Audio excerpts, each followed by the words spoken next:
On this episode of Narcissist Apocalypse, we talk with a survivor named Bailey. And Bailey was in a 27-year toxic marriage to a controlling narcissist. It's a story of financial abuse, secrets, taking responsibility, and an amazing daughter.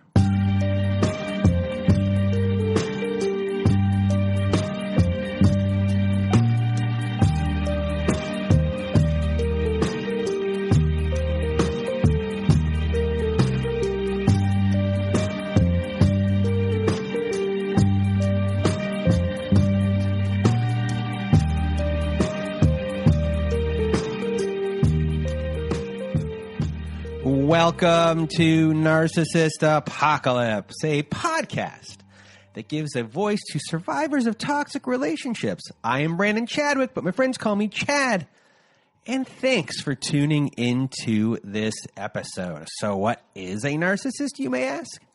Well, for the purposes of this podcast, we refer to a narcissist as anyone who has displayed a pattern of behavior that shows a limited capacity to appreciate others' perspectives. It's that simple, everyone.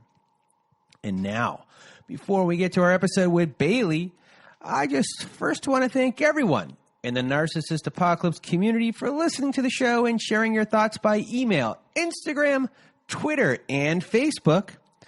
Also, a reminder, if you haven't left us a review on whatever podcast service you use, Spotify, Apple, Google, Stitcher, Castbox, etc., please leave us a 5-star written review as it helps out the show a lot when it comes to rankings. Now, if you have not been to our website recently, please do go there if you want to be part of our show. At narcissistapocalypse.com. When you get there, top of the page, there's a button that says guest form or something like that. I have no idea because I've gone a little crazy today. And you press that button. You go to the guest form. You fill it out. We go from there. But another way to be part of our show is to go to narcissistapocalypse.com and to read a letter to your narcissist. To do that, there's a button there. It's on the side of the page. It says send voicemail. You click that button, it records up to 5 minutes. You need more than 5 minutes, you click it twice, 3 times, as many times as you need. That is for our letters to our narcissist compilation episode. However, if you do not want to read the letter yourself, just send us an email with your letter to narcissistapocalypse@gmail.com, and myself or my old pal Melissa will read your letter for you. Other things on our site. We're now offering high conflict parenting courses that can be found at narcissistapocalypse.com/courses. Yes, we have now partnered with an online parenting company, and many of the courses we are offering are created by Bill Eddy. And if you listened to our episode last year with a divorce lawyer named Helen, you'll know that Bill Eddy is an expert in dealing with these individuals in court, and now he's helped create many parenting courses to help you through divorce and to help your children too. These courses are the most widely recognized courses by family courts across the country. So if you want to support the show and are looking for guidance, please do go to narcissistapocalypse.com/courses. But do you know what else supports the show? Our Patreon, everyone. Yes, we started a Patreon. If you want to hear episodes that never made it to air, follow-up episodes with former guests, and much, much more, join our Patreon. We'll be releasing new content on there all the time. So to help support the show, become a patron of our Patreon at patreon.com/narcissistapocalypse. Whew, almost there, folks. We're almost done. Before we get to the show, before we start the show, I just wanted to say that this story is somewhat complex for how simple it sounds. A whole other part of the story and the types of trauma are revealed in the last quarter of this episode, and I did tear up during those parts. So if I cried, then you might need some Kleenex too when it comes to the end of this episode. Also, there are a few sound issues. And I hope this episode doesn't sound disjointed because we recorded for about 2.5 hours, and this version is somewhere in the 1 hour and 30 minute to 1 hour and 45 minute range. This episode has taken me 8 hours to edit, and technically I'm kind of not done right now until I finish this little intro and then press a couple buttons. So it's been a long day. That's why I'm acting a little wacky right now. I've gotten a little crazy. I've been sitting in front of my computer for a while, but I really want to thank Bailey for being on the show in advance.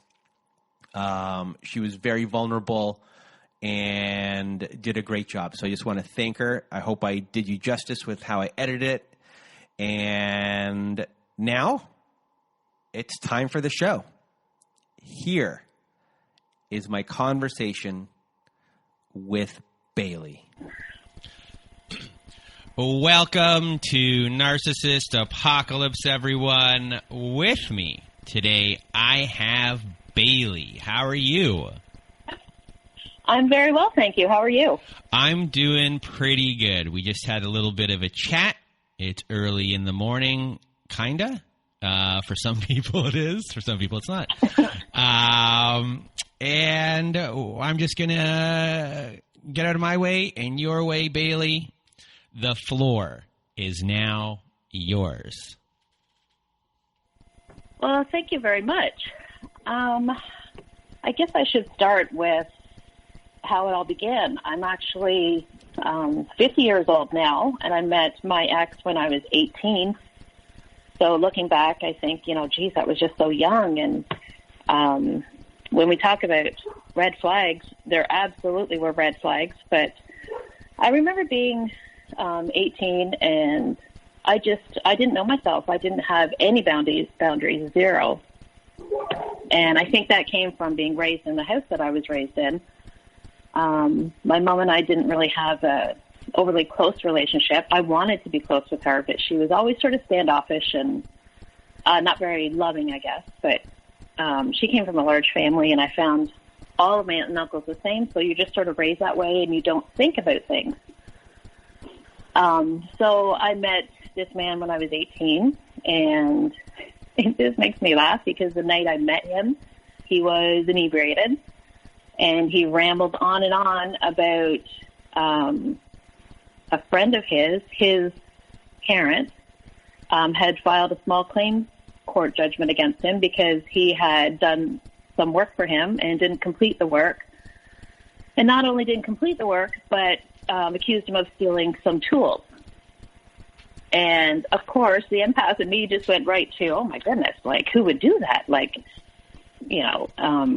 so anyways, we had our first date, and I sort of let it go. But I met him through a friend, and she contacted me and said, would you consider going out with him again? And I really don't know why I said yes. Because I feel like at that time I was a confident person. Looking back, I realized I just had zero boundaries. Like I just thought that's the way I was treated, and I just accepted anything into my life. And so we did go out again, and, of course, this time he was sober, and the love bombing was crazy. My kids today cringe when I tell them that, within 2 weeks he loved me, and I was beautiful, and I was perfect, and I was all of these things, and he brought me flowers all the time. And even he would show up at my work. And now looking back, to me, that's a boundary I wouldn't allow today. Like, my work is very important to me. It's never been spectacular, but I've always been a hard worker, and that was my therapy. Like, I'm an overachiever when it comes to my job, and now I would not allow that. Like, don't show up at my work, and definitely don't call me at my work. But he would show up at my work, and usually with flowers, again, how was your day? Very attentive. How was your day? Oh, and very, very interested now looking back, and he's been like this through our whole marriage, very interested in conflict, and really on board with me, like, oh, this person did this to you, and I guess in the last 10 years of our marriage, I realized, like, how blown out of proportion he makes things. Like, can't someone just have a bad day? Can't somebody, just have something about them, So, and I've learned so what you're saying is that early on, he was really trying to point out maybe how people might have wronged you here, or look how they treated you there, as if he as if he was watching out for your best interest. Exactly. And looking back now, I totally see that. But at the time, because I was, insecure, and like I said, I didn't really get a lot of attention from my parents.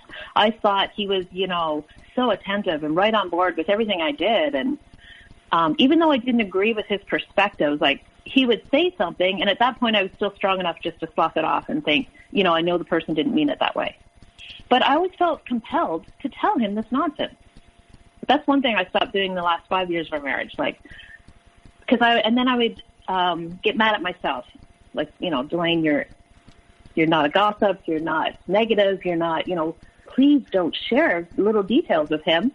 Something that just I found maybe sort of an irritant in the day, he would blow out of proportion, and all of a sudden, you shouldn't like that person, and they're out to get you, and it was just a weird mindset.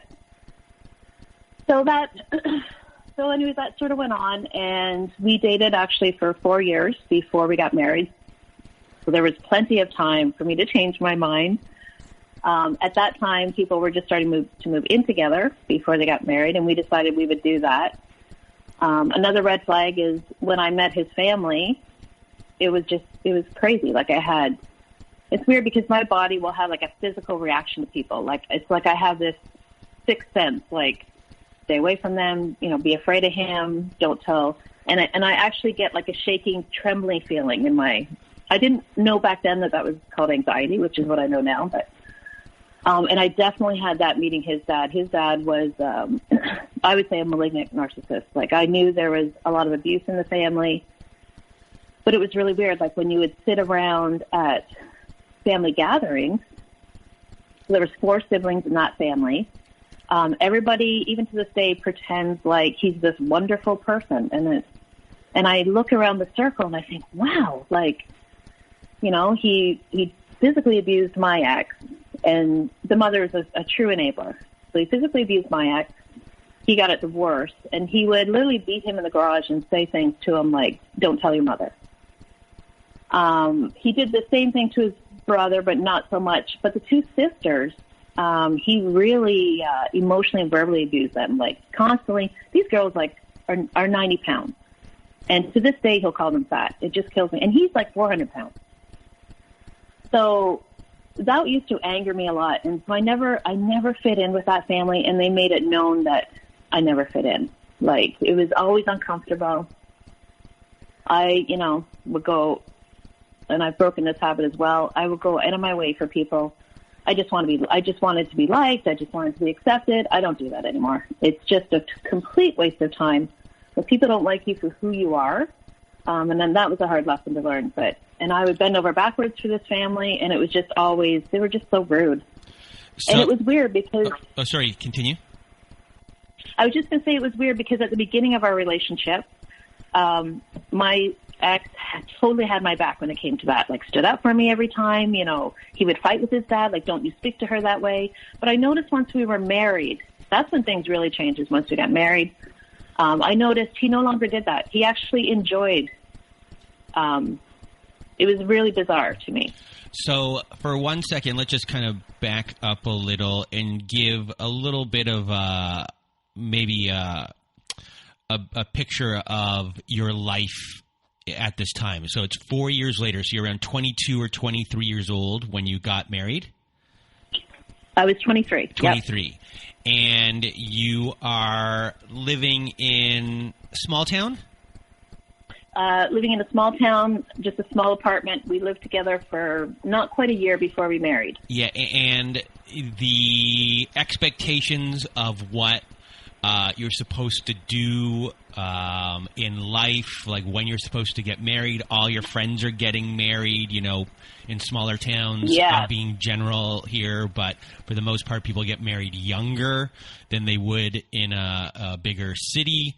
And the idea of what kind of you're supposed to do is, you get married, you take care of kids, more in a small town than in the city. But right. Especially back then, or at least even still like 2000, we're still dealing with this kind of mentality. So you're kind of going in there, and what else, besides that belief system, what else is, I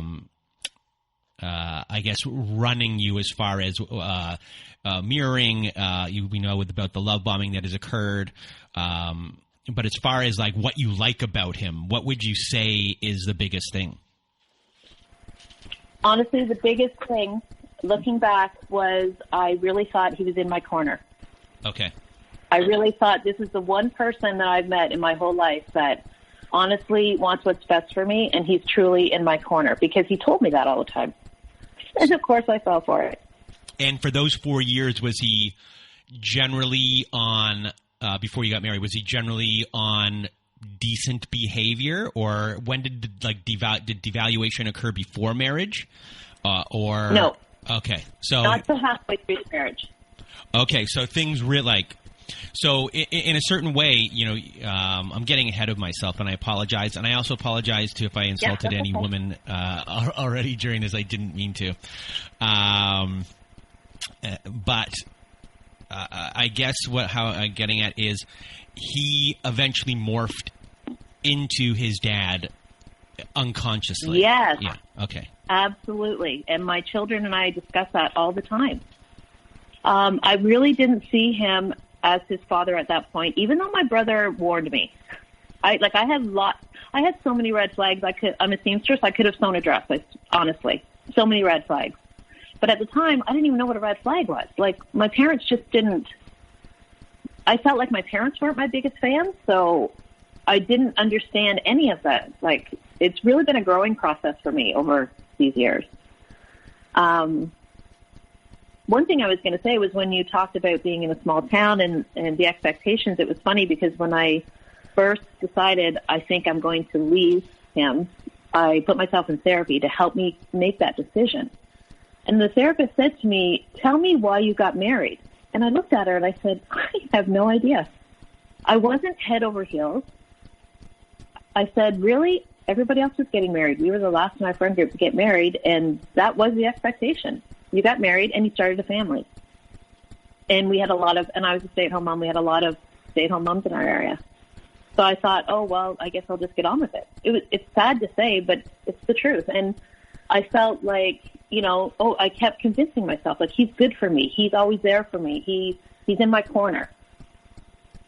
And so, anyways, life just progressed. And when I talk about red flags, his family would also sort of browbeat me in a subtle way, like, you would be nothing without him. You're so lucky to have him. Look how he treats you. Isn't he wonderful? He loves you so much.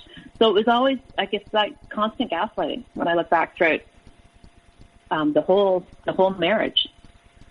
So we got married, and I remember we had lived together for almost a year, and the only thing I picked up on was he decided he was going to quit his job and start his own business, and I said, we don't have the income for this.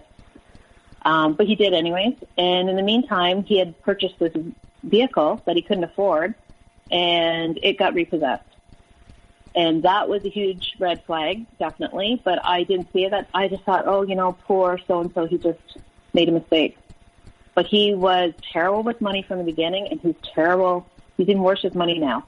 Like, that never got better. That was a big bone of contention throughout the whole marriage. I've always been good with money, like, not good at, I can invest, but I know how to budget, and I know where I can put my money and how to spend it, and that was always huge fights between us. So we got married, and we moved into our first house. It was actually a farmhouse we rented from someone in my family, and we got a first dog together, and he abused that dog, and that scared me. So I thought, what am I doing? I'm in for something. The dog sort of snarled at me, but I was afraid of the dog because I got bit by a German Shepherd when I was younger, and it was a German Shepherd, and like, why he would bring a German Shepherd home, I have no idea. But so I was nervous, and I think the dog probably sensed that, and he got up off the sofa and walked over and literally slammed that dog in the side of the head. And I thought, wow, and I found on very quickly once I got married that you don't question him. he does what he wants. And if you dare question him, you're stupid. And he just, I always say, I use the term barks you down. Like, he was really good at yelling.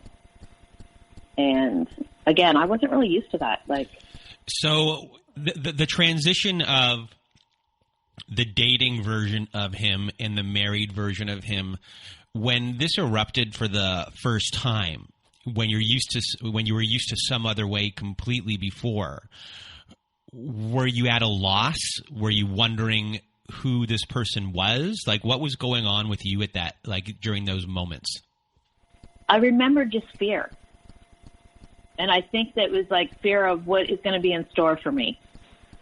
And at the same time, it was a weird condition too. Like, it shocked me, but I don't know why I was already conditioned, because there was no violence in my home growing up. Like, there's a lot of mind games and emotional manipulation, but definitely no physical, even between my parents. So I'm not sure even why I accepted that from the get-go. I do remember being a newlywed and thinking, I don't think it's a good idea, and looking for apartments, but I didn't have the guts to do it.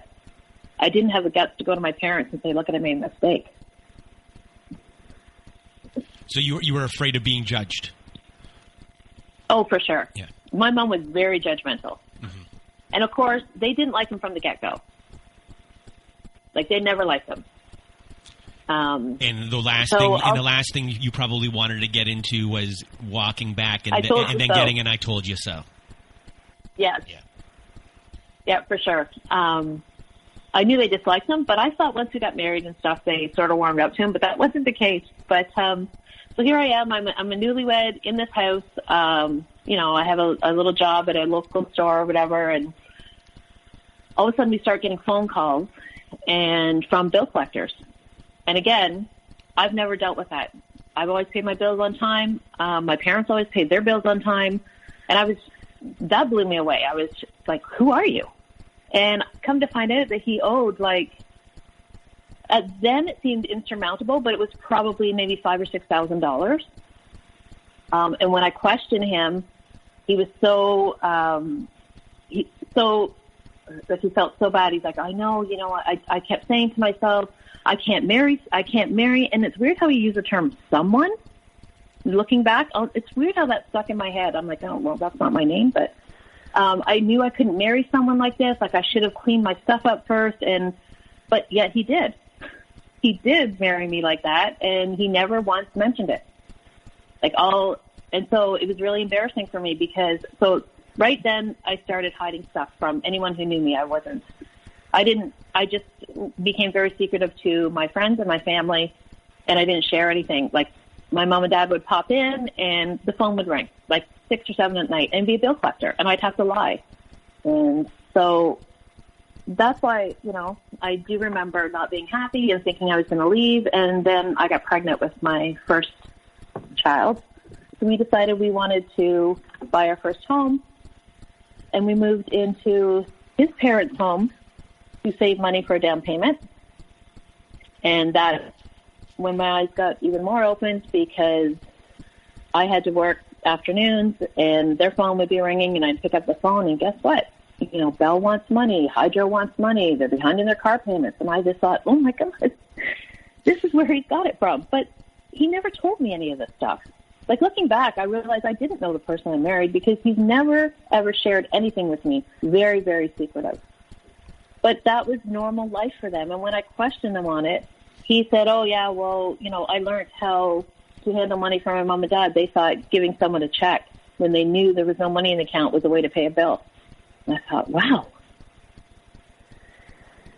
So that was sort of weird. And I did notice his parents drank a lot. And I was not a drinker at that. They would always offer me a drink, and I just had no desire to drink, really. And so we saved our money and moved into our first home, and it was definitely not extravagant. He decided that I should be a stay-at-home mom, and all his reasons really made sense to me at the time. Like, daycare is so expensive, we can't afford 2 gas, and we'd have to buy you a decent car. But it was all about him. I have my job, and I make so much more money than you. And looking back, I see those signs, but at the time I thought he was reflecting and suggesting what was best for our family. I remember realizing at this point, okay, he's just not good with money. So we were trying to live on one income, and I had to literally hide his bank card because he would take money out for lunch, and he used to work downtown Toronto, so sometimes when you're parking, he was a tradesman, so, parking, it could be anywhere from $25 to $40 a day. And he would always, instead of like, okay, I can park in this lot for $10 or I can park right out front for $30, he would always park out front. Like he would never consider our budget or how much money we had to spend. And so I remember one time he had come in the house and he had like bags from Canadian Tire, and I said, like, what did you buy? And he thought, well, you want me to, whatever, I wanted to do something in the house. I studied interior design at college, so I was a real renovator. You want me to do this, so I had to buy these tools to do this job. And I thought, really? Like, I don't have a vacuum. So I went to get groceries, and of course he had drained the account. Then he put on his cape. I always call it putting on his cape when he wants to show everyone how wonderful he is. He went into town, returned all his tools that he shouldn't have bought in the first place. And then when he came back, I was expected to be, overjoyed. And aren't you just a great guy? Because, you returned your tools to feed our family. And even though I recognized what was going on at that time, I really felt I was in over my head already. Like there was nothing I could do about it. And looking back, I know that just wasn't the case, but for some reason, that I just thought that. So we just for 1 second for people that heard the name before, Canadian Tire. Just so everyone knows what Canadian Tire is, it is a not like the Home Depot, but it's like it's got everything. It's not like Walmart. It's a cross between, let's say, a Walmart and a Home Depot. Would you say that at best? Yes. Okay. Yes, I would say that. Okay. I love Canadian Tire. It's one of my favorite stores. And once you buy something, they give you Canadian Tire money as a perk, which is its own little thing which you can spend back there. It's a real Canadian thing to do. Yes. Go on to your next purchase. Yes. Yeah, so that happened, and I thought, well, that's really bizarre. And I also realized at that point he needed constant appreciation and praise. So I realized that, and we moved on to buy a bigger home because I found out I was pregnant with baby number 2.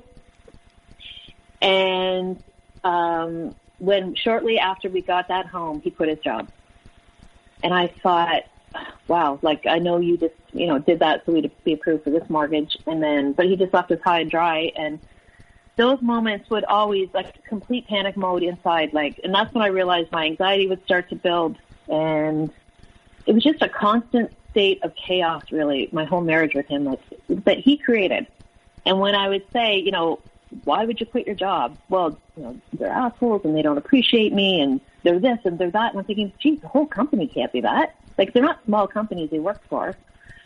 But he would always manage to get a job within less than a month, always. And I thought, well, he must have a good reputation out there, is what I thought.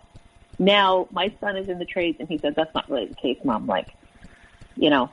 There's just so much work out there for tradesmen. But that was my take on it. I thought, well, maybe what he's saying is true because, he does have all these job offers. And so at that time, I had an opportunity to open up a decorating store with someone, and I knew I couldn't afford it on my own, so I took on a partner.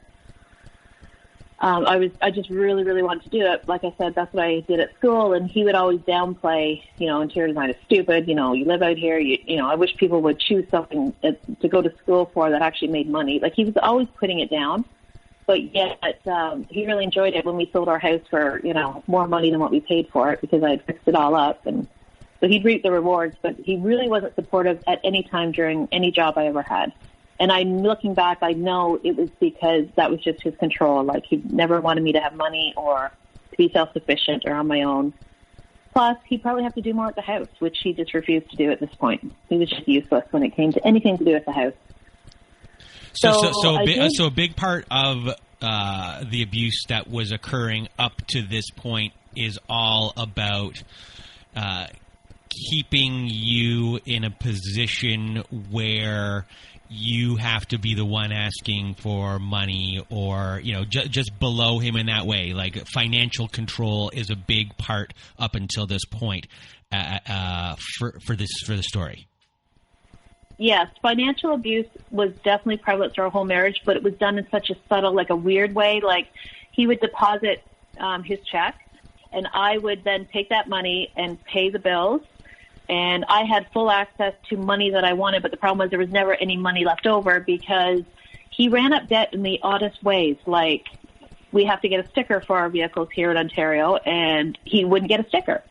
And then he would get a fine for not having a sticker, and then he wouldn't pay that fine. So then they would yank his license. So an $80 sticker at that time would end up being like $5.60. It was constant weird debt like that, like not filing his income tax. I would have to literally, so every time a monumental thing like this comes in your life, like don't normal people just go out and renew their license and get their stickers and file their income taxes? No, not him.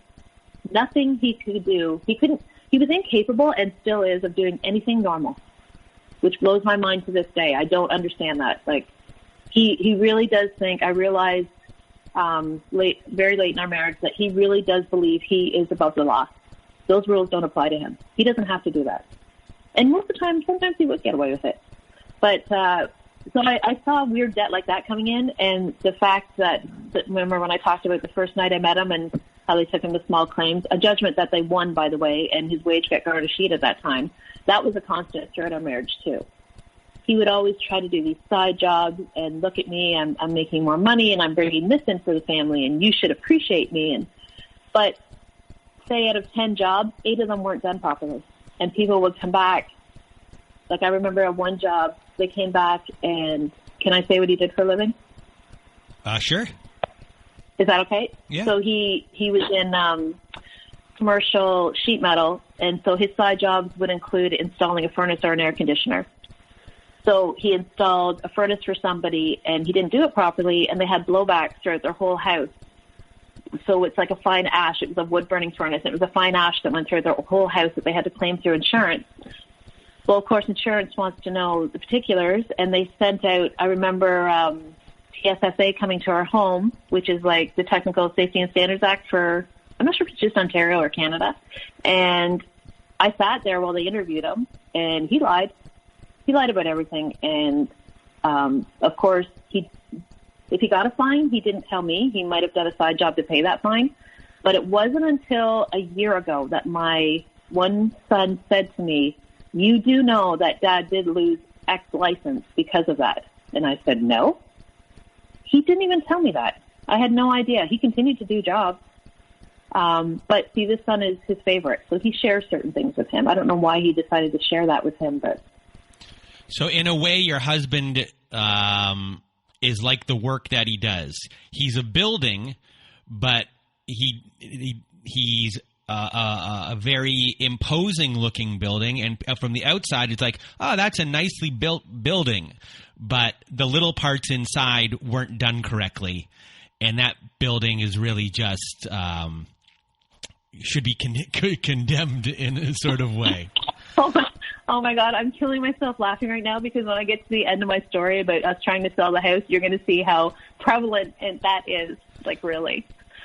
So that was becoming a main thing in our marriage. So basically, I was on eggshells all the time because that was such a worry for me. Like, I'm just the type of person, like, when I say I'm going to do something, I do it.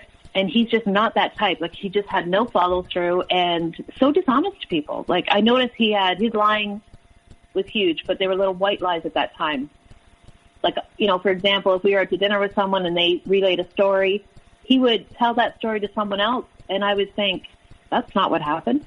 And at this time, my mom and dad were still in the picture. They would come out and visit us, and they'd help with the kids as much as they can. My mom babysat for me, so she lived 15 minutes from me at that time, so I would drive out, drop my kids off, drive back into my store, work all day, drive back out, get them, drive back, and yet he walked around like he would always say to me, our store, it's our store. But he had no part in it.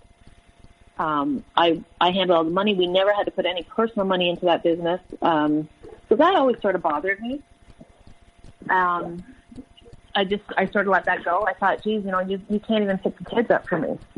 But it's just something, again, like when my friends comment on how strong I am, I realized that strength started to build then, because I realized I'm in this on my own.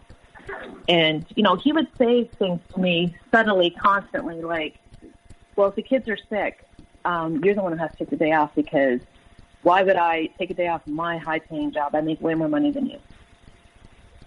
Like, little comments like that he would just suddenly make. And then when I called him on it, he would say he didn't say that. So there was starting with this, like, roundabout conflict resolution. There was never a resolution because he just talked in circles to me all the time. And then it would always end with, if I had too many valid points or proof, the yelling began. This is when the yelling really got out of control. Like, he would a bully, not so much physical, more like a bullyish mentality. Like, if I got frustrated and, say, tried to leave the room just to cool down, he would stand in my way and not let me leave. Or if I wasn't doing what he liked at that point in the argument, he would walk right up to me and, like, be an inch away from my face and just yell, yell, yell. And so that was knocking me down even further, because then I was starting to realize, like, I couldn't even have an opinion. It wasn't, his word was the final word, and that's it. And he also started at this time to impress upon me, like, we discussed how everything's done. My son likes to say how he does everything half-assed. He was his home renovator, but he refused to let anybody come in the home to fix anything. I would just have to make do. So, say my fridge broke down, too bad. You're not calling a repairman. I will look after it. And he would say, don't you call anyone. And I would listen. Like, that's what kills me. I'm just such a different person now than I was. Why would I listen? I have no idea. Like, and I know if I had called my mom or my dad and said, look, my fridge isn't working, I know they would have helped me. Like, we definitely had our issues, but I know they would have helped me with stuff like that, or my brother. But yet I didn't. And so, again, when I look back, this is why a lot of people were so surprised when I left, because I kept all of this inside. I shared it with nobody. I felt like it was my problem. Like I said, you just get on with it. There's no point in whining about it. I sort of made this mess, and I'm going to have to deal with it. As far as feeling like you had no way out, or where you were during this time, you're not saying anything to anyone, is the belief that, like, you have to be still, like, divorce is not an option at this point. Like, are you thinking that maybe everything he says is true about you, and your self-esteem is gone? Because you're to get to the point where you've given up, and his constant need for control has worn you down to the point where he now has it fully, in a sense, that you are, do you get to a point where you can't get out of bed in some ways? Yeah, absolutely. And the thing is, I am so not that type of person. Like, I was very independent, very positive, but yeah, I do remember just, like, throwing in the towel. It was the weirdest thing. And from that day on, it just went downhill, because then I started to see him in a different light.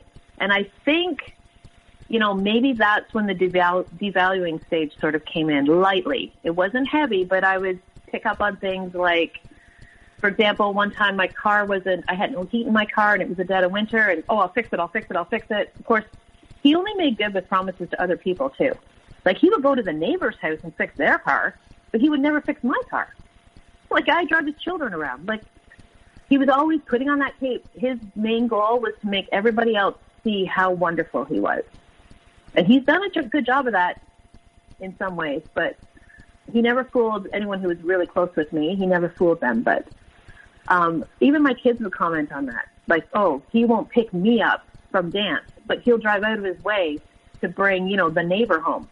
And, it was just obvious. And so that was all going on as well. But so I remember calling him and saying, I have an appointment in town, so I'm a seamstress, and sometimes they would come to me or I would go to them, and I said, I have an appointment, and I can't see out of my windows because my heat isn't working. And, oh, well, he was doing a job with his friend, and he said, well, I'll meet you, and I'll come over right now. And so he came home. He's only like 10 minutes from the house. But his friend made the oddest comment. He said, I told my ex that if my wife called me, I would just tell her to go to hell. And I thought, that's an interesting comment.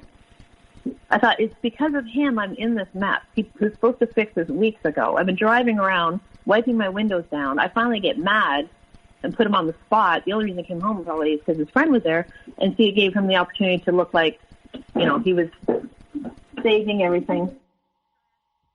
You know, it made him appear to his friend like, look what I do for her. Aren't I the best husband? So when I look back, so that was maybe 10 years ago, I realized the devaluation stage had started because he was sort of bad-mouthing me to some people. And before that, like, I honestly thought that this man still was 100% in my corner. Like, he might be a lot of things, but he's always there when I need him. But that wasn't really the case. Like, when I look back, I see my marriage as it was always in stages, and it was always about him.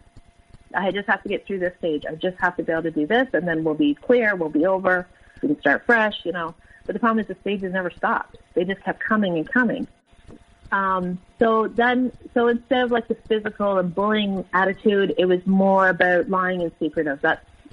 And looking back, it makes me crazy because I think, you know, I thought he had learned his lesson, he had changed, but he actually just switched up his tactics.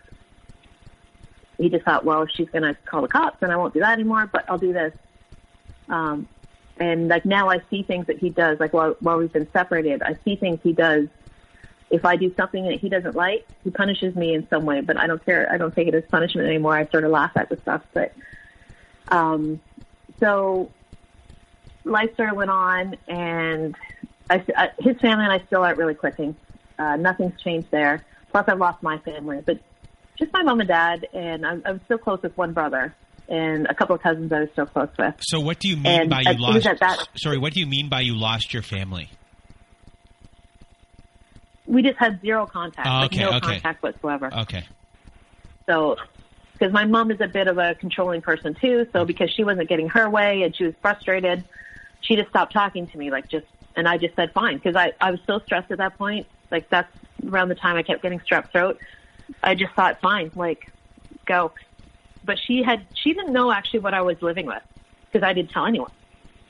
I always would keep it to myself, and I never shared stuff with my kids.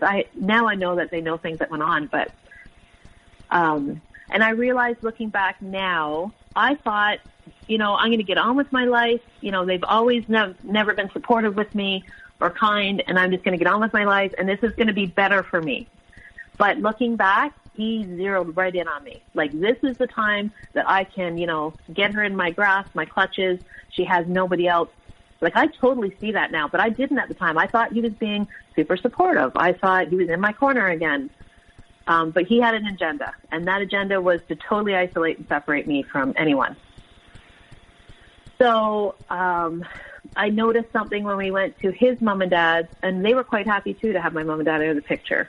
We went to his family, and all of a sudden they were a bit nicer to me. And over, like, within the next year or two, we started to get along better, and now I look back and I see it, like, because they're controlling too. And it was just like the whole dynamic was just so weird. And so I should say, like, the money situation is still happening. You know, we never seem to have any money. And that's something that the kids bring up to me now. Like, they said, you never had money, even though still accuse me of spending it all. Like, they said they remember me filling the ketchup bottle up with water to make it go further. But I think when I look back and I see his mindset, it was his job to constantly keep us broke so I couldn't go anywhere. He would subtly threaten me the odd time and say things like, if we ever split up, I won't be the one leaving this house. It was my parents' home. If it wasn't for me, we wouldn't have had this house. Yes, we had to pay for it, but still, I'm thinking, man, you're nervy. Like, but those little subtle put-downs and insults, they stick with you, and they register in your mind.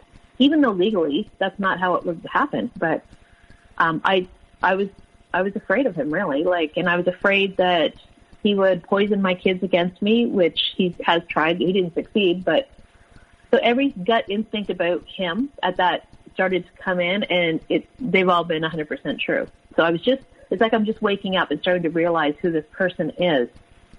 So the less control and stuff he can pull over my eyes, the angrier he gets and does more stuff behind my back. But I didn't realize it at that time. I thought he was mellowing in his older age, and he was learning lessons and trying to become a good dad and a good spouse, which isn't the case at all. But so anyways, we were camping. He'd, of course, been complaining about his job. They're assholes. They don't appreciate it. I thought, oh, my God, here we go again. But that went on for a good 2 years. And I thought, he's just going to bitch about it. Because he did have it really good there, like wage-wise. And his credit was on track. It wasn't awesome, but it was good credit. And I thought, okay, things are finally turning around for us. This is great. And we were camping, and I heard him on the phone, and he would disappear. And try not to let him hear his phone calls. And he was on the phone all the time. And I come to realize, and he just said, I quit my job. He just quit his job. And I'm like, you got to be kidding me. Like, I've suffered with you all these years through all these financial up and downs. We're finally getting on track, and you just quit your job again? Well, they're assholes, and they don't appreciate it. I thought, oh, my God, I can't take this anymore. It's like, I said, what's your plan now? My plan is to go out on my own. I said, no. I flat out said, absolutely not. You're terrible with paperwork. We both know that you're awful with money. I said, no, I do not want you to do that. And he just looked at me and said, too bad. And he had been chatting with his friend about it. Well, thinks that I should do this. And because, of course his friend thinks he's wonderful because he's told him he is. So I thought, this is not going to end well. And so that was about almost 8 to 10 years ago. And I really took, not only did I take those rose-colored glasses off, I stomped them and threw them in the garbage. I thought, you need to wake up here. This is, I started to see patterns. I'd always made excuses for him. And, he's crazy. He's so self-absorbed, and he's so selfish. He never once thinks of the kids. Hey, I could do this to my family. He never, and at that time I realized how unappreciative he was. He had a loyal spouse. He had good kids. He had a beautiful home. He could care less. He just cluttered it up with junk and hoarded stuff, didn't care what anyone else thought. He really didn't care what we thought of him. And so I was realizing all of that at this time too. So he went out on his own, and that was terrible, terrible time for me because every week, so what he would do is write a check back, and we would deposit that check as our income. So every week I'd be on eggshells because some weeks that check couldn't come. I'd have to wait for him to write it. And he's just not good at the financial end of it. He's so self-absorbed. His whole demeanor is, who can I impress this week? And he gets so absorbed in that. And also I noticed he needs to constantly put out fires. Oh, I talked about this person to that person, and now I have to go around and fix all these little fires. So he's so self-absorbed in his drama on a daily basis, he totally doesn't think of anybody else. And so I said, what about it? Because we have benefits too. And my son had just gotten braces. I said, what about our benefits?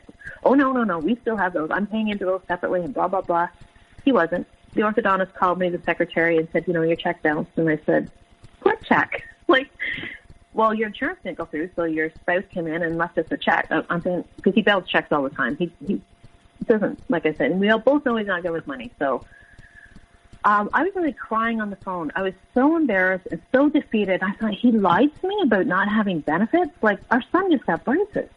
And here, braces are I had to lock in, I had to guarantee I'd pay for them on the phone. And I can't remember how much it was. Every other month I had to pay $700 or something like that for 2 years.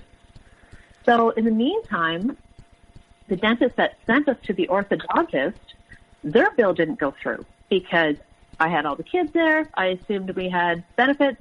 We didn't have benefits, and that was $4,000 that went to collections because we never had that money to pay because we barely had money because we had just started this stupid business. He breadcrumbed me, I guess, future faking, oh, don't worry, I'm going to put your name on the business, and then you can write checks, and you can do all the books, and never happened. And I know he purposely did that just to keep me out of the loop. We would go, so the first year goes by, not a lick of paperwork in sight, and no income tax filed.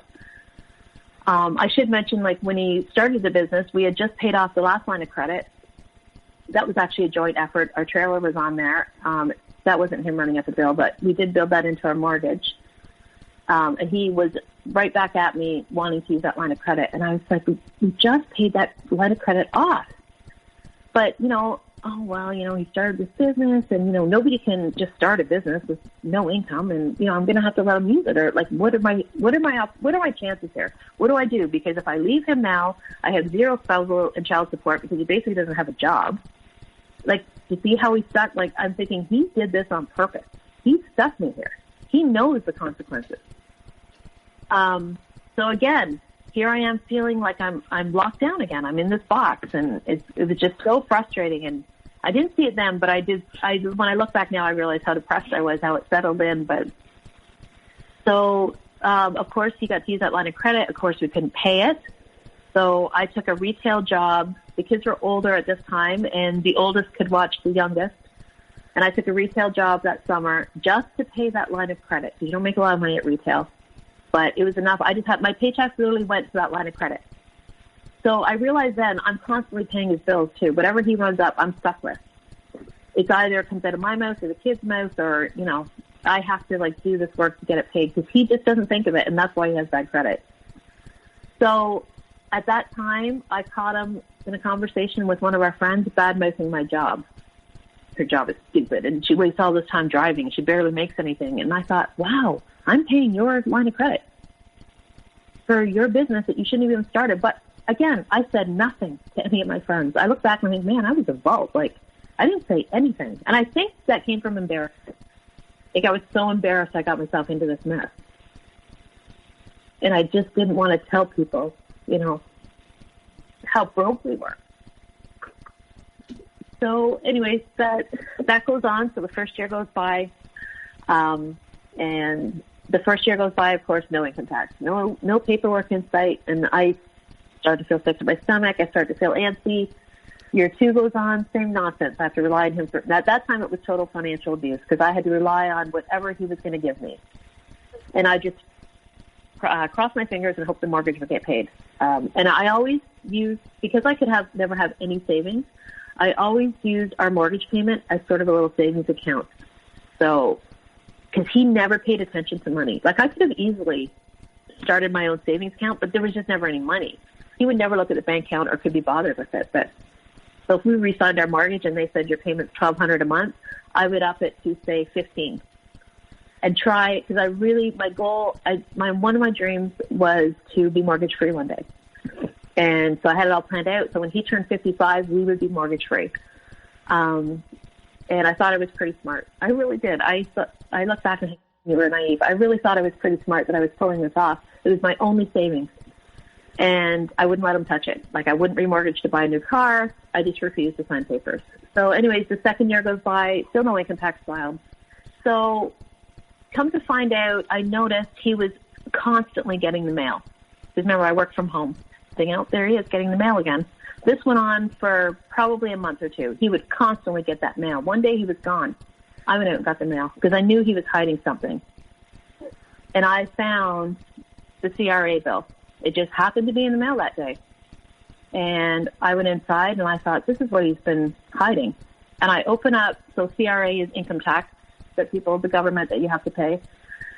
His bill was $126,000. And I honestly thought I was going to have a nervous breakdown. I couldn't believe it. Like, I just thought, wow, I think I was, at that point, I was so low and so devastated. I think that's why during the separation, I'm so cool now, because I already went through all these emotions. So this was 5 years ago. And I just thought, I can't believe that he can keep a secret as big as this. Not once did he mention, and when I tried to broach the subject, remember, he would just bark me down and we'd end up in a yelling match. But not once did he say, I'm worried. This is getting huge. Not once. He just let on like everything was hunky-dory. And that really showed me his true character, because I don't understand how someone can keep a secret that big from their spouse. I own half of this property too, and I thought, you've put everything at jeopardy here. Like, because they will come for that money.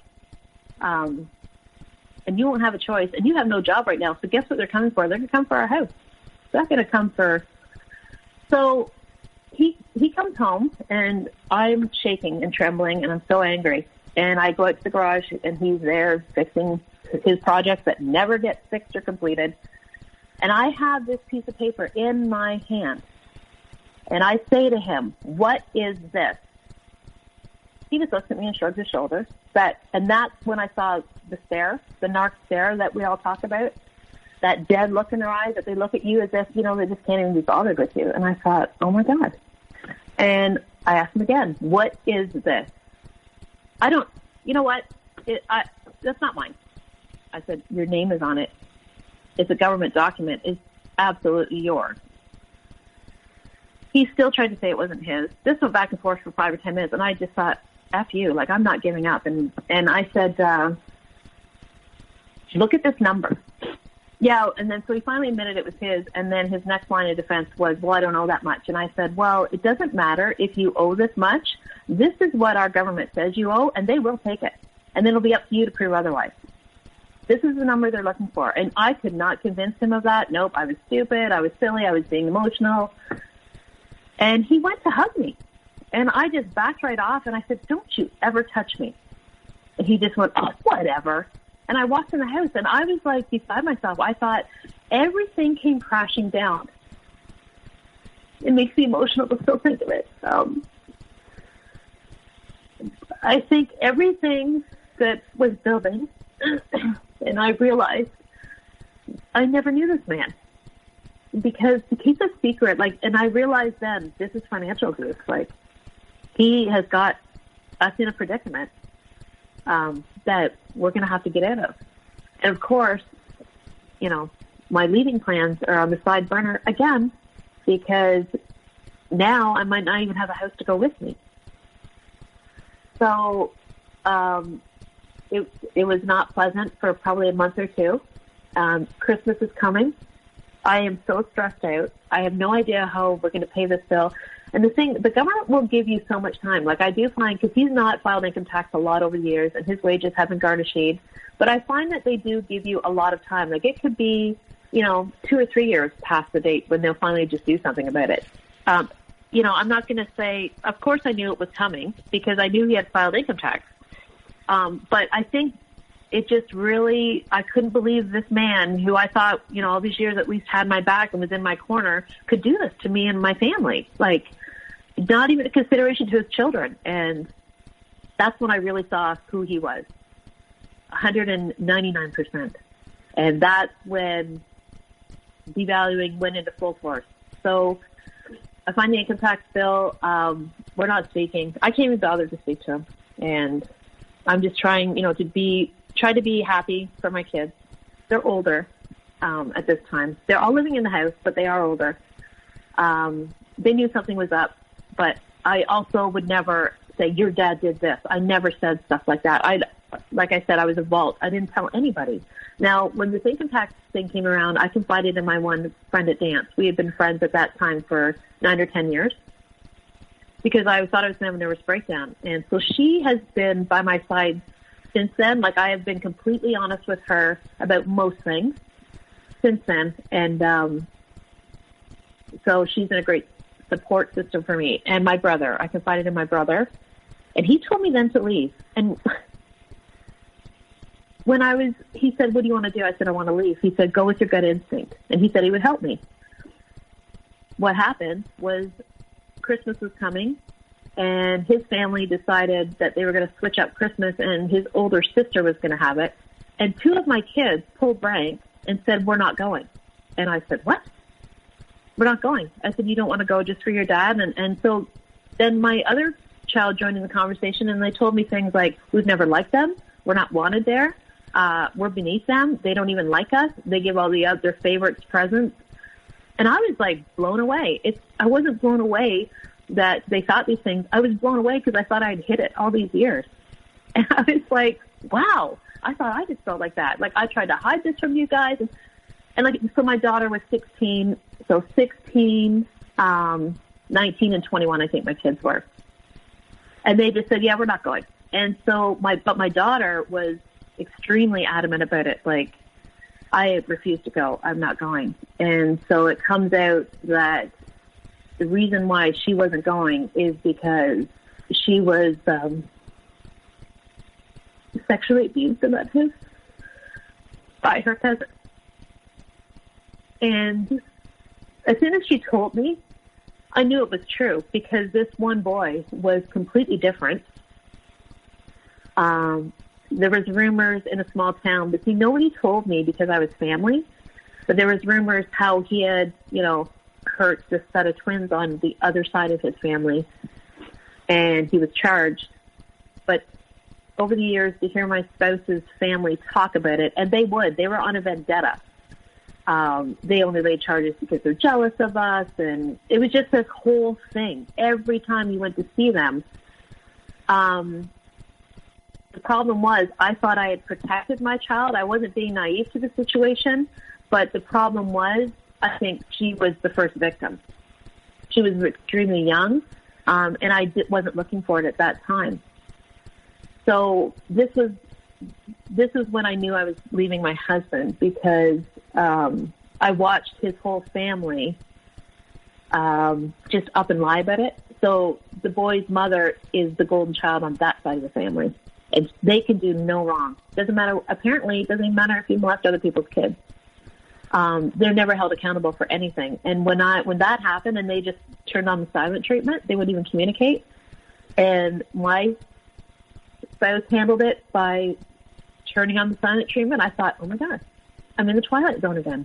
And I just looked around. I thought, what I'm dealing with here is a whole family of narcs. Like I saw it clear as day then. And from that day forward, that child and my ex have zero relationship because she sees him exactly for who he is. And then she spent her time trying to convince me of that.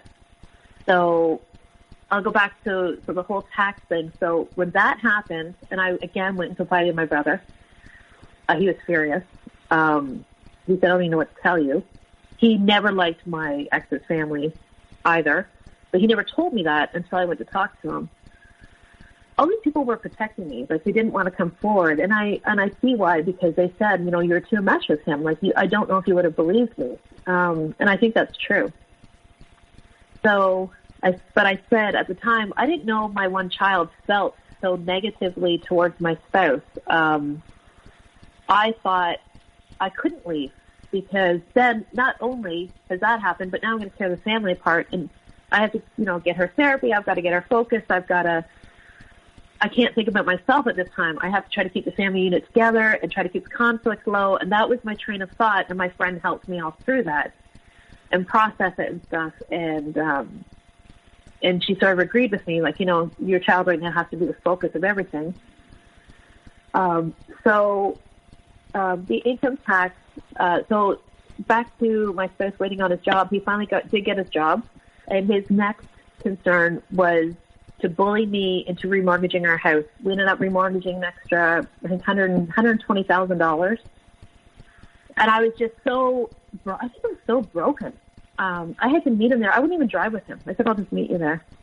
I bawled all the way home. I cried because I knew this was going to be a turning point in my life.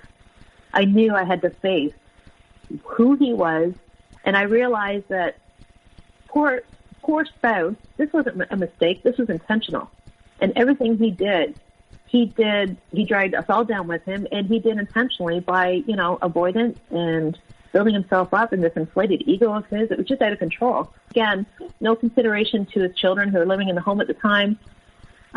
He knows that my daughter wants to go to university one day. We had no savings for that. I was going to actually, use a line of credit against my house at that time because my house would almost be mortgage free. That was my plan to get her through university. Because despite all the stuff she's been through, she is extremely smart. And she's very dedicated. And I just thought, wow, like, you are so selfish. Even the trauma that our daughter suffered, you don't care.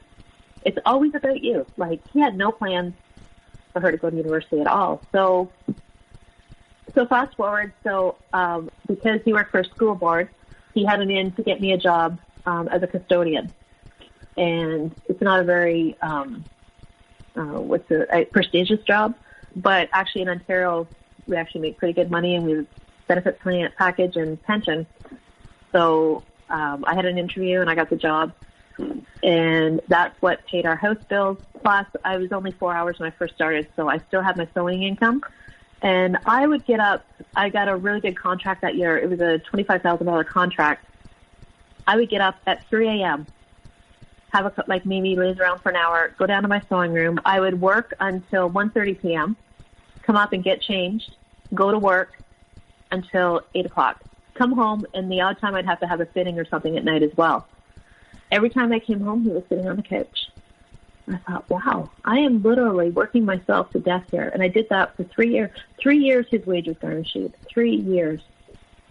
And he did nothing at that time. He did no side jobs. He didn't even try to pay that tax down. I forced him to sell. He had bought this stupid car when he owned his own business, and I forced him to sell that car just to pay some of his Visa off because I refused to pay it anymore. Because he was using his Visa to buy gas and lunch because he didn't want me to notice how little money there was actually in the bank account. So now he's running up his Visa. So I just flat out said, you continue to do that, I'm not paying it. Because in the meantime, I talked to my cousin. I started to branch out more and start sharing things more. And I spoke with my cousin, and she was completely shocked because I was always close with her, and I never told her anything. And her advice to me was, you're going to go and you're going to buy yourself a vehicle, because he had always had us in these shitty vehicles. So she said, you have a job now, and you have to have something reliable. So she said, and I want you to get a credit card for your business. And that's going to be, you're going to establish your own credit, and that's going to be a start for you. So I took her advice, and I did that. Thank goodness, because that's how I was able to leave him. So I worked at that job. So that went on for 3 years, and that just ended this spring. So April, before COVID hit, his garnishment was lifted. And within, I'm not even kidding, within a week, he was completely back to his narcissistic, verbally abusive self. And during those 3 years, he was, because I was so ignorant to him, I know now it's called reactive abuse, because I would fly off the handle and send him these nasty text messages, and I thought, control yourself. Like, what is wrong with you? But I realized I was at my breaking point, and I couldn't take anymore. And it really angered me how he had no remorse and no empathy for the situation whatsoever. And he never even mentioned his child's situation ever again. He just stopped talking to his family. And I was just shocked, totally shocked by that. And so during those 3 years, he really catered to me. I'd come home, and he would, can I make you a tea? And he would warm my blanket up and snuggle me in bed. He would make sure my iPad was fully charged. The house was cleaned. And I thought, wow, here we go. I really think he's learned his lesson. Like, he's a different person. He really gets it this time. He knows he's close to losing us. And no, when that garnishment was lifted, right back to Mr. Egocentric, verbally abusive self, I couldn't believe it. But this time, I said, fuck you. You're not fooling me again. I'm not in for this ride. And also at that time, I had an inkling he was having affairs. Even though throughout my whole marriage, I would say he was definitely 100% loyal to me. And my friends, some of my friends still don't think he would have an affair on me. But so it gets even weirder, because this is where my children come into it. COVID hit. So we were home 24/7 together because, the school board just said, everybody go home. And we were off till 2 weeks after the March break, and then we'll decide what to do. And 2 weeks into it, I thought, oh my God, I can't retire with him. I can't even stand him. And I started to notice a lot of gaslighting. Now this time, my daughter was subtly sending me things through TikTok about narcissists. And my way to deal with stuff is to work, number one, and research. I love, like yours, podcasts. That's how I found your podcast. I love, Facebook groups. I love all the videos. And I started researching 24/7. I'm like a dog with a bone when I get on something like that. Like, I want to know what is happening and why it's happening. And I just thought, wow, here I am in the middle of this. And the gaslighting was unreal. Like, for example, and my daughter would point stuff out to me. Like, for example, we went one night and she loves ice cream. Can you take me for ice cream? I said, sure. We get there, I can't find my bank card. I always put my bank card in the same spot. I said, no big deal. I'll use my business card. So we get our ice cream, we come home. The next day, we're both in the kitchen. My bank card is magically in the same spot that I always keep it. And she's standing beside me. Now, my spouse is working on his computer. We can see each other from the room. And I said to him, did you take my bank card? No. And she nudges me. She's standing beside me. And I said, you sure you didn't take my bank card? And he automatically blames my son. No, you should ask, this child. I said, why would he take my bank card? So we go upstairs and we would giggle about it. And she'd be like, I told you, like, he lies about everything. Like, she had his number. And so it was just unbelievable to me. And I'm thinking, all these years, I thought I was losing my memory. Like, I thought I always internalized everything and blamed myself. And I thought, I know he took that bank card. And I think he just took it because he wanted to that day, to make me think I was crazy. Like, the motives are ridiculous to me. So we get through that. So the one day, So I got called back to work because we had an essential daycare come back into our school. So that means that the custodians have to be in. So this was 2 or 3 months after COVID, like it was in full force. So anyways, I would go to work and all these people were emailing me saying, thank you so much for the masks. We really appreciate them. I'm thinking, who are you? So I came home and I was making masks because my mom is seamstress, and I was donating them to the hospitals, or I was giving them, I was making them for, local people that I knew, like a nurse. And I had a stash, little seniors in my town that needed masks. Well, he would put his cape on and he was delivering my masks out to people at work. And I didn't give him permission to do that. So now this time I'm getting stronger and stronger, and I've just had enough of the whole situation. And so I said to him, he comes home, he goes, how was your day? I said, it was weird because all these people were emailing me about masks. I said, I didn't give them any masks, and I would really appreciate it if you would not go into my sewing room and take my things. Well, he just got so discombobulated, and he was like, he called me a liar. He said, that's the stupidest effing thing you've ever said. You're pathetic. You're disgusting. And he's stumbling to the front door. He's so mad and so beside himself, and he's trying to get his boots on to go out the door. And I just started laughing at him. I just couldn't believe it. I thought, wow, you throw a boundary at you and you just lose it. And I honestly, I even laugh about it to this day. I just couldn't believe it. I thought, wow, how did I not see this years ago? See, before I would have internalized it and thought, oh, he's just, like my child says, you make excuses for him. I would say to myself, oh, he's just helping others. He's just trying to be nice. Yeah, at my expense. So he came back in and he yelled at me again and stomping his feet like he was in a real anger fit. So I just said to him, I said, he called me names. And my child was upstairs in the room. And so she was listening to all of this. He was calling me names, and I just said to him flat out, I said, I know where this goes from here. So I said, you just better settle down right now. Not only will I call the police, I'm going to call your 2 sons.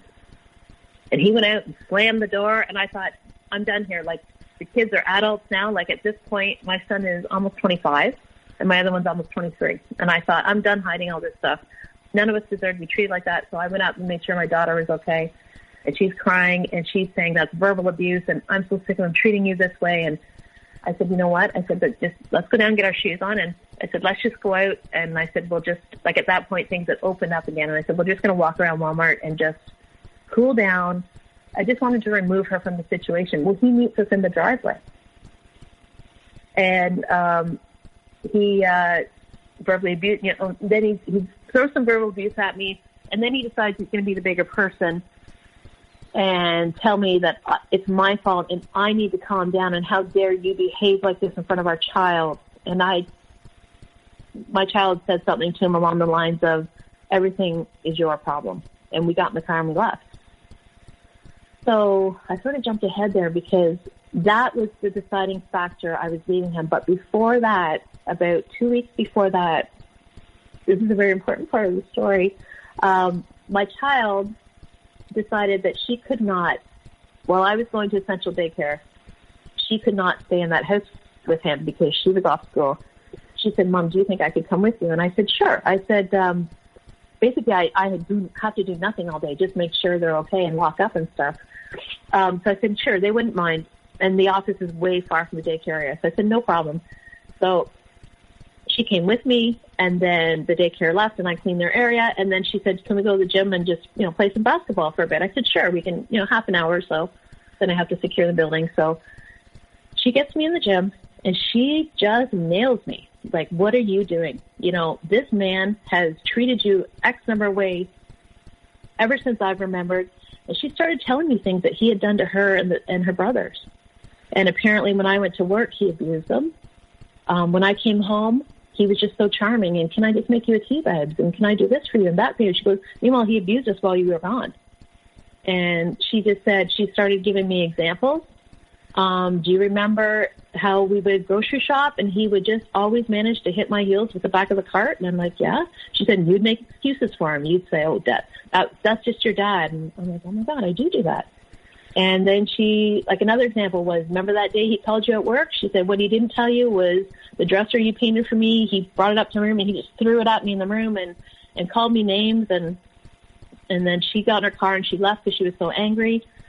Now at this point she's 18, and she said, this is really what happened, and why do you always make excuses for him? And it was just like, what's that word? Like a pivotal moment. And I thought, oh my God, she's right. And she said to me, you are the only one waiting for him to change. He will never change. And she told me then, she said, and this was the deciding factor, I'm leaving for university. She said, I know he's trying to prevent me from going. That's another part of the story. But she said, I am leaving. And if you're still living with him, I will not be back to visit you. And that just did it.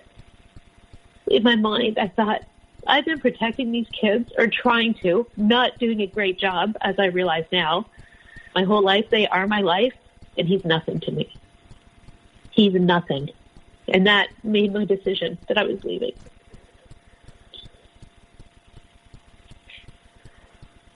And so it was like, a couple of weeks had gone by, and at this point she has zero relationship with him. She refuses to talk to him in the house. She will not back. He tries to bully her and intimidate her all the time. She does not back down from him. During COVID, when we were all home, he doesn't know that. This is when I also started to see things. It's not that I didn't believe her, because I know deep down what kind of person he was. I didn't want to accept it. I watched him come in the house and just stand there and stare at her in the kitchen. I was sitting at the table, and so where the perspective is, he couldn't see me there, but I could see him doing that. And she said to him, stare at me all you want, bud. It doesn't bother me. He stood there and he stared for maybe another minute. It seemed like 5, but I'm sure it was just a minute. And then he said to her, get over yourself, kid. He goes out and slams the door. And I thought, oh my God, that's traumatizing to a child. So the subtle messages. But see, if I was home, he would never say that to her. He would never do that. But so now I understood totally what she was trying to tell me. When I'm away, so he didn't know I was there, that's what he does. I couldn't believe it. I'm like, what adult does that? That's just totally crazy to me. So, so then the verbal abuse happened in the driveway, and I went to my brother's that night, and I said I was leaving him, and I told him the whole story, and he was pretty annoyed and angry, and my child was with me, and she told him some things, and I was practically throwing up, and I was shaking and nervous, and he said, you need to go home and tell, your spouse this, and you tell him soon, and you're coming to live here if there's a problem. He said, you get it done. Enough of this. And I thought, oh my God, because I was still fearful of him deep down. But for some reason, I got up the next morning, and I, of course, was shaky. I didn't want to do it, but I did. I got dressed. I went right downstairs, and I said, we need to talk. And he came in the kitchen, and I said, I want a separation. I'm done. And he looked at me, and he said, yeah, it's time. And that was it. And I thought, Oh my God. Like, wow. So we started the process, and I tried to make it extremely amicable. And I told most of the friends who didn't know him that it was amicable. We had a lot of mutual friends, because I knew that if he ever got a glimpse of if I was going to tell the truth to anyone, he would make it totally miserable and stall for as long as he could. So he went through the whole thing. Like within 2 weeks, he was dating, and that didn't shock me. It didn't surprise me at all. I found, like, we had a joint account, and he was taking, dating sites, like he was paying for them through that account. So obviously he wanted me to know what he was doing, but he was living in the trailer or the driveway, so that was a bit better. But my child's anxiety was getting out of control, because he would come in, throw a hissy fit, leave. And it wasn't until I was away from him on a daily basis I saw actually how up and down his moods were, and the word salad. One day I got a full view of that, and I just thought, oh my goodness, my child was there beside me, and it was over, I walked by the trailer and I heard the air conditioning going. And so he came in the house, and I said, I was going to stay in the trailer, but you told me the air conditioning wasn't working. And he had this big drawn out thing about, I can't even make sense of it to repeat it. And I just looked at my child, and we went upstairs, and she said, what the hell does any of that mean? And I said, I have no idea, but I'm glad that you're here, because, see, I realized when I look back, it would make me crazy. Like, I would start to think, because then he would say, you twist things, and you talk in circles to me, and I realized it's not me, it's you. And that one child was an integral part of having me see the light. Like, I couldn't believe how smart that child was at 18. And she had everything she says that he was going to do, he's done to a T since that day on. 129%. She has on that peg. So we put our house up for sale. He had told me he was going to buy me out, blah, blah, blah. He dragged that out for almost 4 months. All of us knew he couldn't get the financing, but he had my hands tied because he wouldn't sit down and sign the realtor papers. So he finally comes to it. I confronted him, and one of his friends was here. So he finally had to agree to sit down and sign realtor papers. And I made him swear in front of his friend. So that's how I got the house listed. We sold it within a week, because my house is beautiful. Like, I'm a decorator. I make sure everything looks nice. And be outside, him and my son went at it, and he had rented the place. So I said, take all your tools and everything up there. And the yard's clean. It looks good. We sold it within a week. Really good offer. It came to the home inspection, and I realized that he had cut the trusses out of the attic from the floor to the wall. Just removed them all. And so they didn't want to buy the house. So then we had to get a crew, like a framing crew, in to do all that. And then we had to get an architectural engineer to come in and stamp it. And this all goes back to, like, I just shake my head and think, this is, again, how much is that going to cost? Like, this is all money that we don't need to be spending. But this is what he does. Like, he creates every mess he has created on his own. So then I started looking around the house, and I realized he had tore the electrical panel apart. He didn't, cover over the dryer vent when he moved it. He shoved tile in it to cover the hole. It was just insane. He had all the drain pipes wrong. He told me he had cleaned out the eaves trough and the gutters. Of course, that wasn't done. So my son and I did that one weekend. Just lie after lie after lie. Now I don't believe anything he says. I just look at him and I say to him, well, you're just a liar. And that infuriates him. He knows he has zero control over me. So my one child, who was planning on going to university, this is going on during the separation, and so we're in the kitchen one night, and the four of us are in there because we're all working on the house trying to get it ready for sale.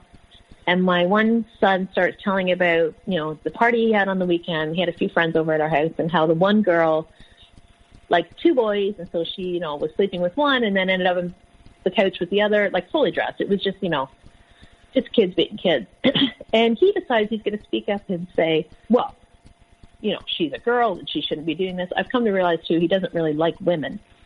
And I looked at him in front of the kids, and I never stood up for myself like this. And I said, you're really going to say something right now? Because we all know he's been dating. And he said, what? And I said, at least she's single.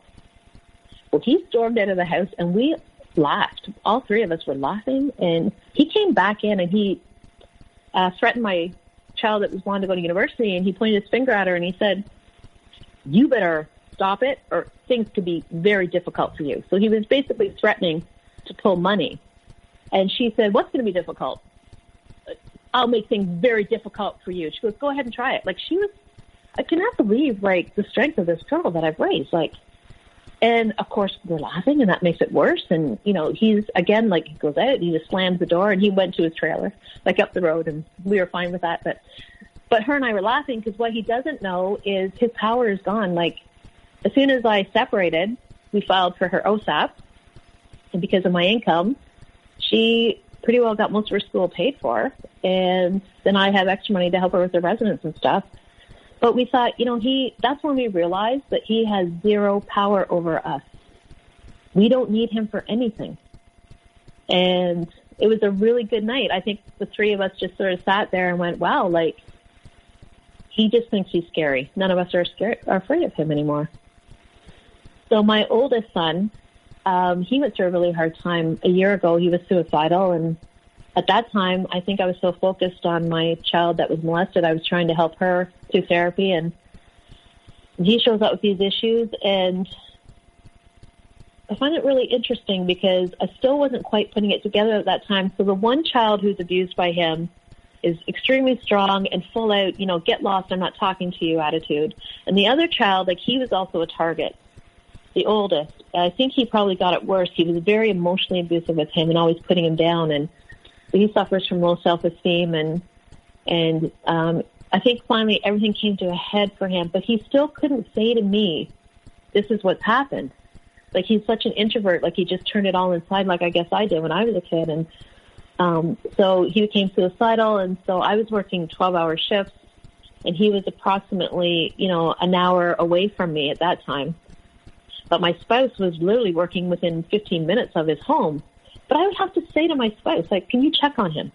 Do this today, check. And he would stop and check on him. So the one, I didn't know this night. Now I make sure I see him once a week, and he's past the rough part. And now he's told me, like, when I first saw Dad, he said, what the hell's your problem? He said, I looked at him and I pointed my finger and I said, you're the problem. My spouse came home and never even mentioned that conversation to me. And I thought, how does that happen? Like, if my child said that to me, I'd be devastated. I would do whatever I could to fix that situation. And that's another thing that's, like, I realized, you know, his relationship with the kids is his relationship, and it's not my job to fix it. Or, you know, like my daughter said, you used to always try to, you know, make excuses for him and try to, like, foster a relationship there. And she threatened me. She said, if you continue to do that, I'm cutting you off. I'm telling you right now, I'm 18. I'm going to do what I want. I want nothing to do with him. I want him out of my life. He's poison, and I feel like he clutters my mind. I can't focus when he's around, and I totally understand what she means by that. And so, again, I really just had to, like, you know, he's never going to be put above the children. So, and basically, I think that's it in a nutshell. I think I've probably come to the end. We're just currently trying to sell the house, and he comes in every once in a while and tries to play mind games with me. Like, you know, I lectured him about the stove again the other day. And then he gets mad because I won't, you know, answer him because I don't even know what his answer is. I don't even bother looking. So, you know, he comes in and he'll leave, like, you know, his current girlfriend's underwear in my underwear drawer. And I know they're not mine. But it doesn't bother me. It just it makes me giggle, actually, because I realize how desperate he is. And it makes me sad sometimes because I realize, you know, he's never going to think it's him. He'll never get himself help. This is how he's going to live his life. And he probably won't have a relationship with two of his kids anyway. His favorite still tries to see the best in him and tries to talk to him and, you know, feels bad because he thinks he's lonely and stuff. And so I'm amazed at how quick, like how fast I've come through that recovery, and I'm already at the other end. You know, I offered him counseling, and he just said to me, that's the pot calling the kettle black, because, you know, he's always said I'm the crazy one. And I said, well, there's 5 of us in this family, and 3 of us are in counseling. But apparently you don't need it, so. And I think that part just makes me sad sometimes, because even though I shouldn't, I do think about the next poor girl's life that's because he can be very, very, so charming at the beginning, and so like a wrecking ball. You know, I've been sitting back here listening, and it's a sad. It's like sad doesn't do the story justice, and thank goodness, your daughter is remarkable, and isn't she? I realized. Sorry, continue. I was just going to say it's funny because I've sort of restored a bit of faith in religion. I've never been overly religious, but she was sent to me for a reason. Like, she is remarkable. Like, her strength is just overwhelming. It's funny because I had the realization the other day, and it's how my kids have given me so much strength, and how I realized that all these little games and stuff that he plays right now, they mean nothing. He can't touch me. He can do nothing to me because I have my family.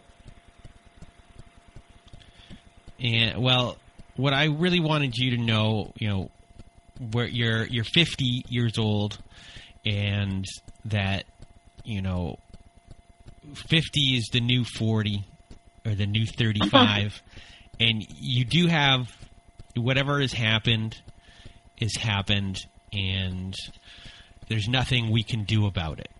But right. You still have the rest of your life to live, and the rest of your life to have a great relationship with your children.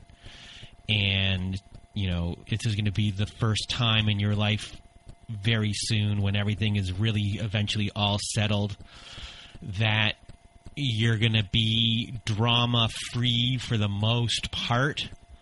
Oh, yes. I can't wait. In 32 years. And that you can start enjoying life again. You've gone through a lot of... you've lived a life here of, being under the thumb of someone else and having them... just be on top of everything, and the type of control that has been exerted over you. You've been in jail for 32 years. Yes. And now you're free. And it's something that you don't realize while you're going through it, like how this type of freedom, is special, and to take advantage of the time we have left, and to just embrace everything. And you're a different person than you were before, and you're a better person than you were before, and that's something that's important for everyone to remember. A lot of us feel that we're damaged, or I won't be able to get this or get that, but we in a certain way we are better for going through a lot of these things, in the sense we have more empathy for people, and we care for people. And listening to you today, you're a wonderful, caring person. You're a good mom, and you just want what is best for people. And I want what's best for you. I was crying a couple of times during this when people didn't hear me talking. It was really emotional, and listening to you and what you've been through, I just hope that everything that happens for you going forward is special, and because you deserve it, and your daughter deserves it, and all of your children deserve good things coming their way. And obviously they'll have their issues as they get older, and a lot of the things that they learned or saw, and behaviors of how they survived might not work for them. They just don't know it yet, and they'll have to go through their own kind of growing pains of adjusting to, this is how a normal person acts in a relationship, and this is, they'll go through that and learn themselves. But you'll you'll be there, and you're going to be there for them, and you're a wonderful person. And I just really want to thank you for being here and sharing your story and being vulnerable with us. And there's a lot of lessons for everyone to learn from your life. So a big thank you for me. And I guess, before we continue, I guess, to the rest of the show, or the end, where I guess do you go from here in the sense of healing? Like, are there certain things like dreams or stuff like that in your life that you're like, this is what I always wanted to do? And I guess the words of wisdom for others that are going through it too. So it's funny, you can't see me right now, but I have this huge smile on my face because all of a sudden I'm dreaming again. I can't wait to get my little house. I'm going to purchase a house, and I'm going to work hard to pay down that mortgage, and I'm going to decorate it to the nines. I'm so excited because my son's going to move with me, because he sort of got lost by his dad in the shuffle, and I'm like, I can't wait. I'm so excited you're coming with me. I'm dreaming of decorating again, and I used to draw and paint, and I love to read, and I don't know, for once I just feel like I'm so excited about the future. Like, I realize now how depressed I was. Like, I don't have that feeling of doom. And I said to my kids, you don't understand how excited I am, because I'm now allowed to be the mother I always wanted to be, because he would always try to destroy those relationships. Like I said, if I want to take you out for dinner, I can. If I want to meet you, I can. And that's exciting. And I just love coming home and being by myself. I have no problem being by myself. And as far as the healing goes, it's really funny because, like, I have done therapy. I've been in therapy. And I probably will go back in about a year. Once I get settled, I want to make sure that, my head's on straight. But right now, I just feel like I'm so over it. Like, I see it clearly now, and what's done, like you said, what's done is done. It's time just to move forward. And it's just a little funny side story. I had a fella show up at my house about a month ago. He had heard I was separated, and he wanted to take me for coffee. And I went to high school with him, but I would never date him in high school because I was older than him, and I was too cool. So I always turned him down. And he knows where I live because it was my parents' house, right? We bought it. So nice guy and everything, but he got in that car to leave, and I thought the red flags were just falling out the window. I thought, not a chance in hell. Like, it's just not going to happen. And I was so proud of myself for recognizing signs, and I no longer feel like that true empath that, he was so insistent, I should just meet him for coffee. No, not meeting him. No desire. And so I thought, wow, I've really come a long way, and I've really learned. Like, I feel like the universe used to try to slap me in the head with all these signs, and I just refused to see them. But I truly see them now. And I think, and I do understand that meaning of you really have to love yourself first. You have to fill yourself up first. And then you can fill those that you love around you. I never had that feeling before. So that's about it. Well, Bailey, I really want to thank you for sharing your morning with me and, sharing your story with everyone who's listening. It really was an honor. So thank you. Thank you. Thank you so much. It was an honor for me as well, and I really enjoy your podcast. It's so interesting to hear other people's stories. Well, you're welcome. This is my life now, and one of my favorite things to do is really just to listen to stranger stories. Everyone has a story, and everyone can learn from everyone. So, thank you. And for everyone else who is still listening, I hope you have a good night.